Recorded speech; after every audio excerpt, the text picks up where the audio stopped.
ex-presidente Jair Bolsonaro, do PL, indiciado na investigação sobre suposta fraude na carteira de vacinação dele, com a inserção de dados falsos no sistema do Ministério da Saúde, pode ser, atenção, condenado à prisão. Especialistas ouvidos pelo Estadão apontam até 12 anos de prisão. Outros falam em 30. Seja como for, eu acho que é seguro botar o espumante na geladeira. Vamos conferir essas informações aí com o nosso Pedro Zambarda aqui no plantão.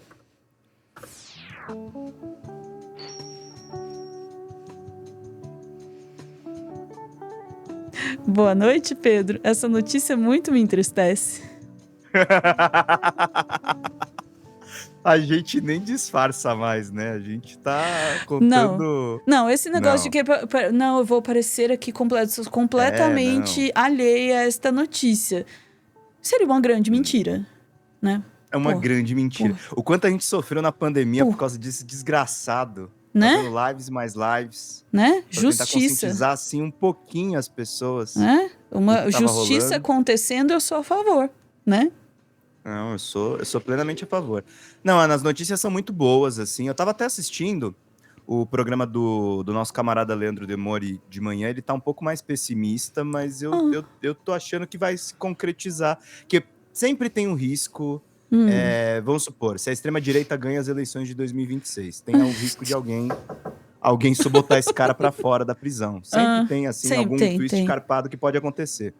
Mas o fato é o seguinte, tem essa matéria do Jornal Estado de São Paulo, e a gente teve o indiciamento agora do Bolsonaro, então a gente tem efetivamente agora os processos rolando. Vamos lá, e o Estadão foi ouvir juristas que eu respeito muito e acompanho, né? Eles falam aqui, né? Respondendo pelo suposto crime de inserção de dados falsos em sistemas de informação, o ex-presidente pode pegar uma pena mínima de 2 e máxima de 12 anos. Para o advogado criminalista Antônio Carlos de Almeida Castro, conhecido como Cacai, é provável que, se condenado, o ex-presidente não pegue a pena mínima prevista. Eu quero fazer 2 parênteses aqui. O Cacai é um jurista que eu entrevistei algumas vezes, eu conheço ele. Ele não é do tipo que apoia muito prisão.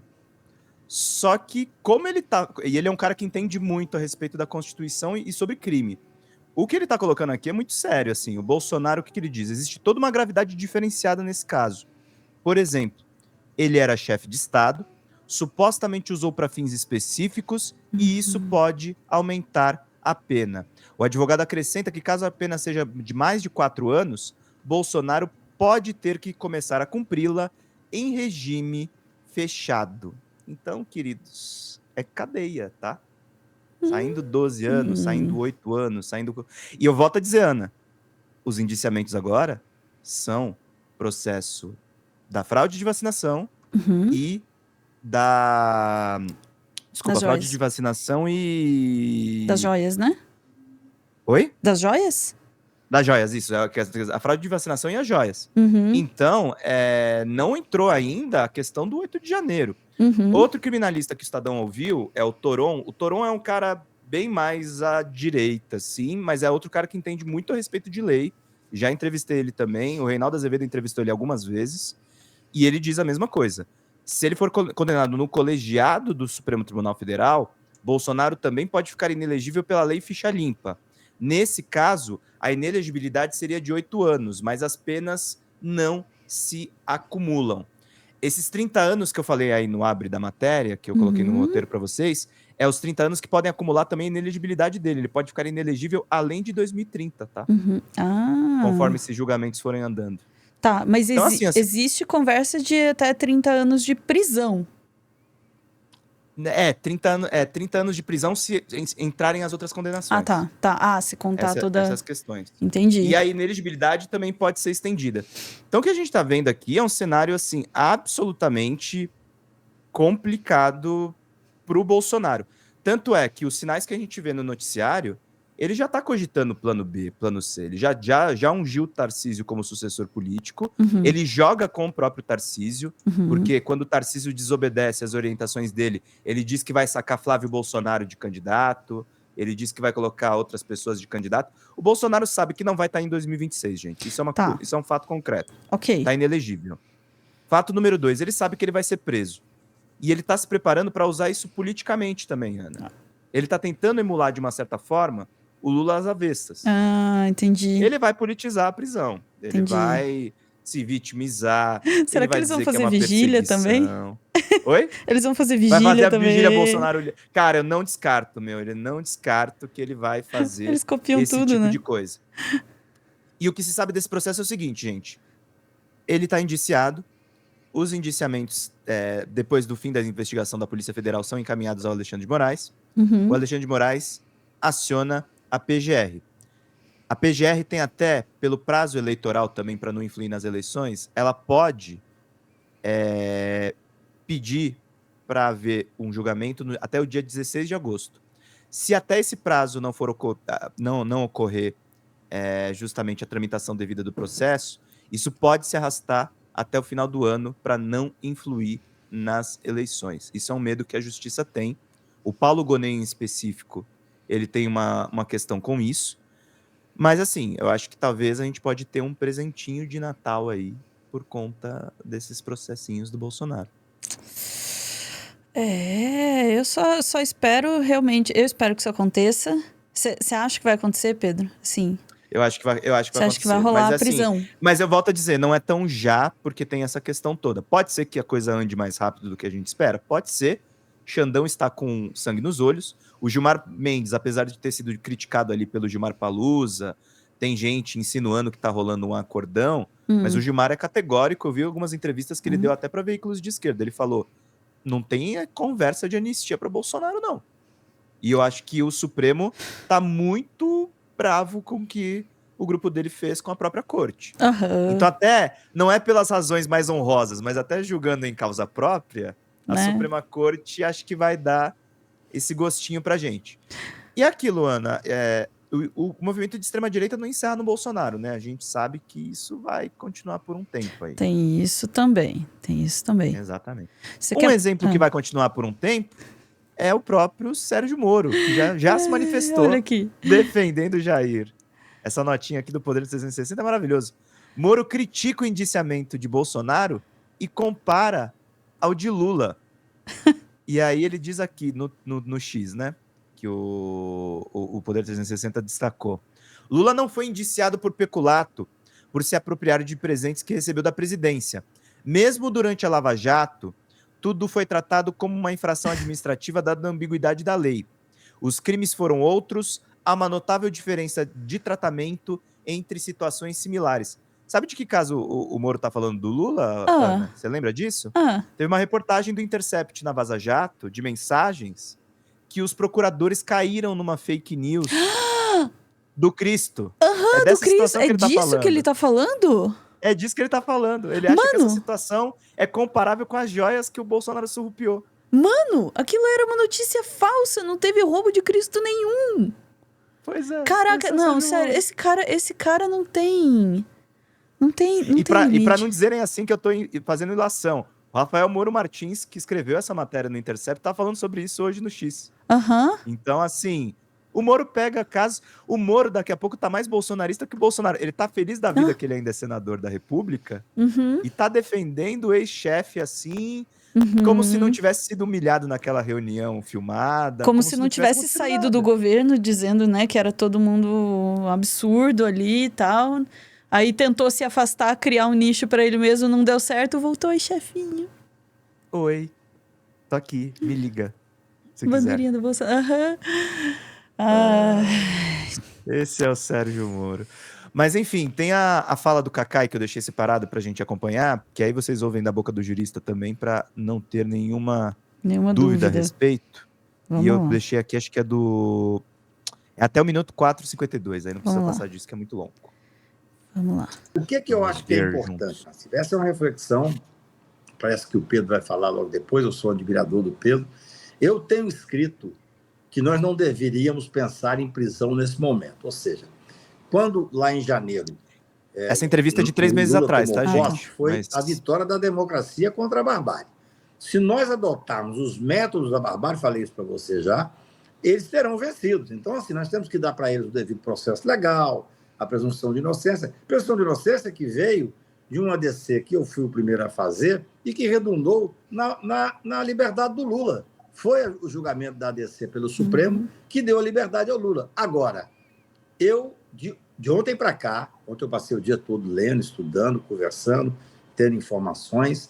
De ontem para cá, eu começo a repensar, ainda não tenho uma convicção, que, pela primeira vez, eu acho que a prisão pode estar rondando este processo. E vou te dizer por quê, que é muito sério. Foge, eu sou um abolicionista, eu acho que a prisão é realmente a última raça. Mas nesse caso, Cacá, a preventiva, acho que a prisão tem que se dar depois do trânsito e julgar, depois do julgamento, de averiguar todas as teses de defesa. Só que a gravidade do que foi feito, as pessoas têm que entender, desculpa falar, até parecendo um certo pedantismo, porque a gente é advogado criminal, a gente fica com esse vício, né? Por exemplo, esse incrível vídeo que estava, onde ele estava no computador do Cid, que foi apreendido lá atrás. Quer dizer, aquilo ali é a maior prova de materialidade de diversos crimes. É algo incrível. O general Heleno já fez por merecer uma hipótese razoável de prisão preventiva. Opa!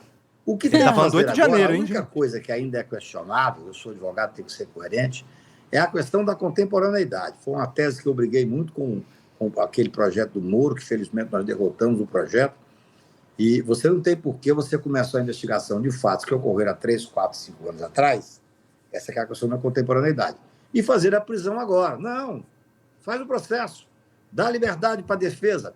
Só que o contexto do que eu vi ontem, do que eu li e vi e ouvi, eu tenho uma preocupação enorme se esse grupo não está, de alguma forma, se articulando para poder impedir o andamento desse processo. O que acontece?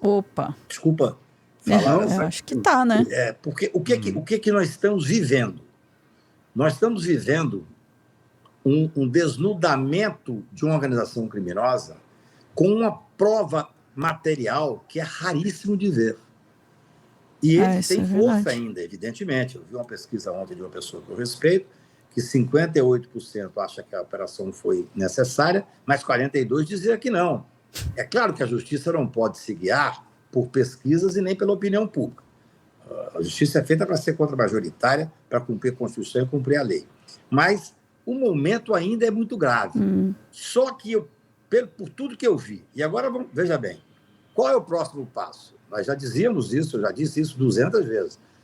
Quase certamente será o grupo político. Então, nós teremos qual o momento? Dizem que tem 17, 18, eu não tenho informação, não. O presidente lá do PL disse que eu tinha informação privilegiada. Não, eu conto os nomes que aparecem. Eu tenho pessoas que trabalham nos inquéritos e falam, Cacai, tem 18 nomes que aparecem. Já tem vários, é só contar os que já tiveram contra eles algum tipo de ação. Tem outros que estão se aparecendo. O general Mourão, que até então parecia estar de fora, parece estar querendo colocar o pé dentro dessa linha invisível. É um direito dele. Vamos fazer as investigações. Então, assim, agora vamos provavelmente ter a ação contra os políticos. A minha dúvida é se nessa ação contra os políticos terão aqueles que incentivaram para poder satisfazer o desejo do grupo Bolsonaro, estrito senso, ou se o Bolsonaro já estará nela de uma vez. Porque ele, como presidente da República, ele é político. Agora, a materialidade, o número de prova é algo incrível. O que é que eu tenho certeza, ou pelo menos eu tenho, pela minha experiência como advogado, você veja bem, apreenderam um ouro na casa do Valdemar, pela manhã, 6 horas da manhã, 7 horas da manhã. Às 10 horas da manhã, 11 horas da manhã, já tinha um laudo da Polícia Federal que identificava de onde veio o ouro. Você entendeu, Nassif? Pode parar nessa parte. Nessa entrevista do Nassif, foi naquele contexto ali que teve a operação contra o Valdemar na sede do PL. E se vocês lembrarem muito bem, o passaporte do Bolsonaro e a proximidade com o Valdemar não foram tirados desde então, tá, gente?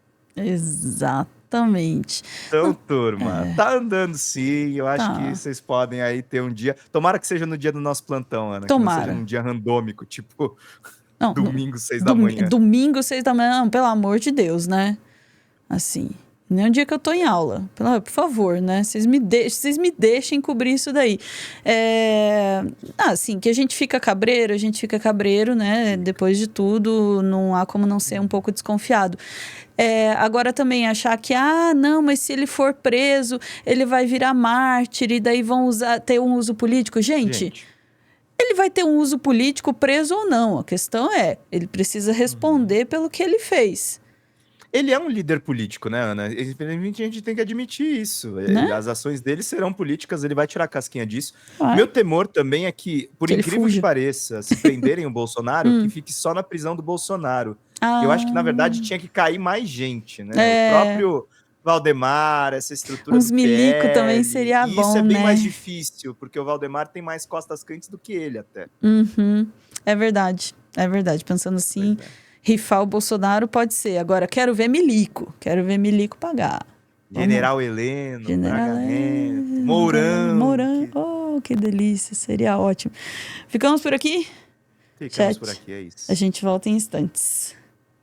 Mas deixa o espumante na geladeira, tá? Deixa.